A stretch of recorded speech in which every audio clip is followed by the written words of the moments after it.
great effort there from Tina to tip the ball to Rhea Spooner-Knight, and now it's Georgia Kyra with it. Kyra Prowse, a fifth-year senior, and she's coming off a very serious injury that she had to redshirt for last season. And you know, some players don't like to be redshirted, but Kyra's experience was different. Kyra said that she really enjoyed her redshirt experience. It was very interesting to hear that. I think both of us were surprised, but she really enjoyed the opportunity that she had to learn and grow by redshirting. And you know, we're going to see how that transpires into this season. Yeah, she was telling me, Kyle, that not only was she able to get healthy, but Kyra was also able to kind of get a different viewpoint. I mean, sometimes you get locked in on how to play as a player, and when you step back for a year, like a redshirt has an opportunity to, you get to view it from a coaching perspective, and it kind of changes your vision of the game, and I think that's benefited Kyra. I completely agree. It's very interesting because I don't think a lot of players really take a look at it from a coaching perspective unless they have that redshirt opportunity. And I'm not saying, you know, everyone needs to redshirt by any means, but you know, it definitely has its perks. And you know, as we were talking about that, Tina Doty got to the charity stripe. It looked like she missed her first free throw, putting the second one up now, and it is good. We talked about this at the beginning of the game, but they need to shoot their free throws very well, and it seems like the majority of their points have come from foul shots, 6 to 8 right now. And they're at 80% right now, 4 of 5, and that's something that we're going to keep an eye on. Mo for 3, in and out. Nice box out there from Katie Kuklock, and that pushes the ball. We've got a Tina one-on-one, and oh, whoa, Nelly.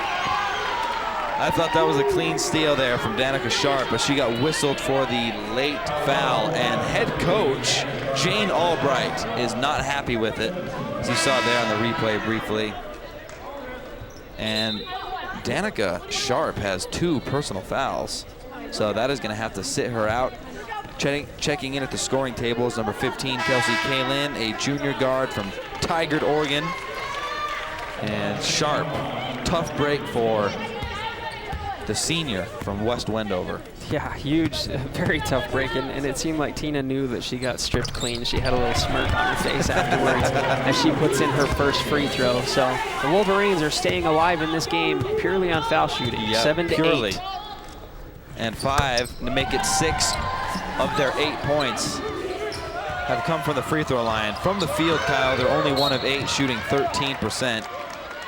And the Wolverines are actually on a 7-0 run over the last 90 seconds, most of those coming from the free throw line. But defensively, they forced Nevada to miss their last 4 shots. Yeah, so the defense has been very impressive. Except for on that possession, as number 44, Amber Smith, a senior forward, was all alone in that corner, and no one came out to contest. I know as a player, and I'm sure you'd agree with me, Kyle, that sometimes it's difficult to want to run out on those because you know that there's no way that you can block the shot, but even running out there can alter a shot. The Wolverines did such a good job getting out of that full court press and getting it into Rhea Spooner-Knight for that easy bucket.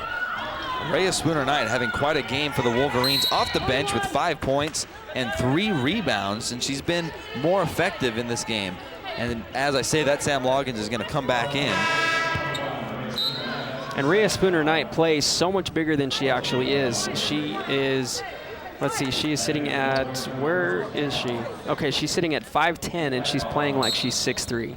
Yeah, she's doing a tremendous job, knows how to position her body well. 13:30 remaining here, it's 11-10, Nevada. Nevada has been better efficiently from the field, but it's the free throw shooting that we mentioned in the pregame show that's kept the Wolverines around. Steal there from Kyra Prowse. They're going to push. It's been free throws and transition. Georgia can't get a handle on it. Swings it. Katie. NBA range 3. Nothing but net. Katie Kuklock. We've said it time and time again, and she was our key player of the game today. She has got to shoot the ball well, and it's a rare thing to see her miss from beyond the land of plenty. She put so much work into that shot, Kyle. I don't think I've ever met a college athlete be as dedicated as Katie has been at perfecting that craft. Give us an example of what she's done to perfect her three-point shooting. Katie Kuklock is a transfer from the University of San Diego. She redshirted last year. She had to sit out for transfer rules. But before that, when she lived in San Diego and her family still lives in San Diego, every single morning she wakes up, and she shoots 3-pointers on their backyard court with her mom. Her mom rebounds for her every single day. So she'll shoot for about an hour, 2 hours every morning in the off season. From there, she'll go to a skills coach. She'll work on her skills. From there, she'll go to a weight trainer, bulk up, and get better in endurance. Then she'll surf. I mean, everyone's going to have a little break, right? That's Get a little true. surfing in there. I mean, San Diego, great weather. And then she comes home and plays pickup basketball at all the different high schools. So she is always perfecting her craft. We're going to have a turnover here by Nevada. Bad pass from number 15, Kelsey Kalin. And then another interesting thing about Katie is during game week, her mom comes up, they find open gyms, and they shoot even more. So she is shooting religiously for hours upon hours every single day. And it's shown in her ability to stroke the three. Clem's off the bench. Backup point guard for the UVU, Ashley Clems from Nevada, missed her first shot. And the Wolverines have the lead, 13-11. There's not been a whole lot of scoring so far in this game. It's really been a defensive matchup as Sam Loggins gets a great block. And the Wolverines get the ball back, and Kyra Prowse is fouled. Yeah, it was number 24, Emily Burns, on the foul. And Jane Albrecht has been voicing some displeasure here to the officials. She's the head coach for the University of Nevada. She's wondering why there was no foul on the shot, but rather a foul off the rebound. And that is going to put the Wolverines in the bonus as Kyra was getting ready to shoot a 1-and-1. We'll take a break here on UVU TV. The Wolverines have rebounded nicely from a poor start. Can they keep it up? We'll find out next on UVU TV.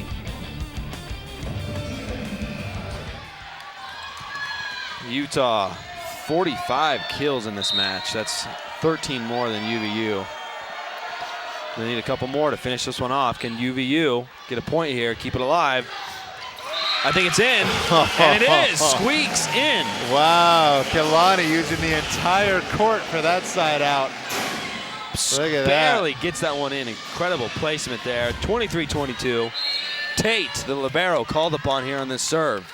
She's the one that could do it. Wow, they get it over. Free ball here for UV. And they do it. Impressive. It's all about creating opportunities and converting on those opportunities. And Utah Valley late in set 3 with their buses warming up. Yeah. It's win or go home. And those are the kind of plays, Steve, that they hadn't been making earlier, and they're making now. And now we're tied at 23. Yeah, backs are literally against the wall right here. Yep. Here are UVU's next 5 games. They're at Weber State on the 17th. Then they come home for Riverside and Wyoming. And then they're on the road again at Air Force. Here's the Utes' next 5 games. BYU, Utah. That's always a hot game. And New Mexico State, Colorado, USC, Washington State. So it looks like Pac-12 play is upon them. And the Pac-12 is strong. There is not a team in the Pac-12 right now that has a losing record. Yeah, I'm telling you, California is volleyball country. Yep. There's some nice programs out of that state. Who's a better program, USC or UCLA? You know, that's kind of a across the board with all their athletics. It's kind of a Yearly, depending? Yeah, I mean, really, it's both of them are just high quality. In the men's game, same thing.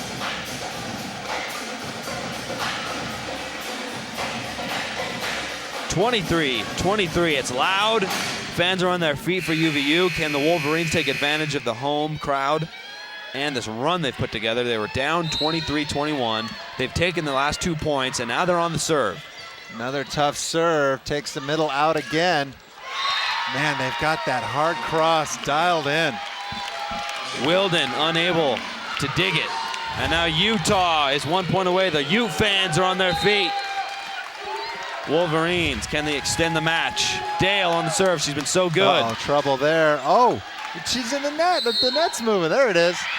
That is a late whistle. Yep. That's the second time today that we've had extremely late calls.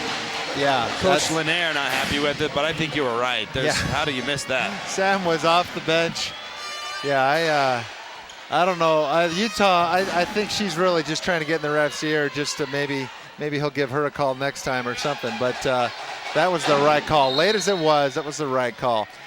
Brooklyn got there just in time to get the ball out of the way, and the Utah block just kept reaching and pressing until she netted. Oh, Wilden couldn't dig it there. That's the second time they've won at her. Yeah, that was a tough ball, but definitely playable. She just wasn't able to keep it in the air. It went off the hands too, which I think kind of threw her off a little bit. They're going to call on Jen Hardman now. She goes in for Cassie Wallin, and this could be the final point here. UVU. Norris. Uh-oh, trouble here for Utah Valley. They've got to find a way to stop her, and they do. What a block. Woo! Brooklyn Hall, the senior, 3-year starter. Utah Valley hanging around. Trainer's back in. We've got the red-hot shoulder of Mackie Freight Trainer back into the match. I think you love that a little too much. I know, I like it. It's fun. No, I'm gonna get a train whistle next time. Oh, another big swing out of the middle from Aaron Red Brandon. 26-25, Utah. They've had a couple opportunities, and so far UV's responded. They need to respond again. Yeah, it's tough, man. The tension just continues to mount when you're in this position. Another great pass. They call it Stringham. Boom. Stringham delivers for UVU. Stringham has been so good. Yeah, that's such a nice swing. Big seam in the block. Hard to see from this angle, but she just bombs right through it. And now it's Stringham on the serve. Can she deliver again for the Wolverines? Going for the jump. Got the middle out of it again. Tough swing, just long. UVU Utah Valley finally able to manufacture a point, and they get the advantage here. Wolverine fans are out on their feet. It's funny to look behind here. It's Utah fans 1 second. Now it's UVU fans pulling the one up, trying to extend the match. Stringham. Oh, a low set again, but she's able to get it done. Back and forth. This has been a seesaw battle in this third set. And UVU does not want to go home. You got to give them credit here for fighting to the very end. And they've got to not let down right here so they can hang on to that advantage. Yep. Trainer. Wow. Bouncing the line goes Trainer. Great play there. Gutsy swing, taking that much angle. Hardman's out. Looks like Fritzler and Wallin, Trainer, Kenna Tate, and Kaylani Norris, the 6 for UVU. Utah. Oh, and there it is! Oh, we're going for. Oh, impressive. Woo! Utah Valley hanging around. Incredible. Great comeback there. What a set. UVU is hanging around at home in their own classic. We're going to take a break here, and we'll be back for set 4 between the Utes and the Wolverines.